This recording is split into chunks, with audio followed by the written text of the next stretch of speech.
Tazad 500 presents Canadian Elections of History. The 31st Canadian election took place on the 22nd of May, 1979. Canada had been going through what's called stagflation, where inflation and unemployment had been rising, and the national debt nearly doubled under Pierre Elliott Trudeau's 5-year third term. So the progressive conservatives are obviously not going to like Trudeau, who in 1976 had their leader Robert Stanfield resign. And on the 22nd of February of that year, they held a convention where they nominated 39-year-old Joe Clark. The New Democratic Party had David Lewis been forced to resign, so they brought in the third place candidate of the previous NDP election, and that was Ed Broadbent.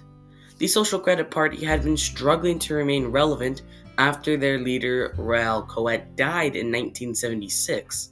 They then nominated his son Gilles Coet, who was only there until someone else could be there. And in 1979, on the 30th of March, they nominated Fabien Roy. And of course, the Liberals are going to be sticking with the incumbent Prime Minister, Pierre Elliott Trudeau, who's been the leader of that party since Lester B. Pearson resigned on the 6th of April, 1968. When Joe Clark took a tour to the Middle East to discuss foreign affairs issues, his luggage was lost, and to this day I'm pretty sure it's still lost. And Clark appeared to be uncomfortable when answering questions about issues that were being discussed. The Liberals also tried to pinpoint this, and also his youth, by making leadership and Clark's inexperience the main issue in the election, which of course Joe Clark really couldn't combat other than the stagflation. This election also was the first one where the Parti Québécois was in. What is the Parti Québécois? Basically the modern-day predecessor to the Bloc Québécois. It was a Quebec separatist movement, which obviously was denounced by every other party leader. And with not much else to say, let's get into the results of this election, where there were a total of 282 seats in the House of Commons and 142 seats needed for a majority.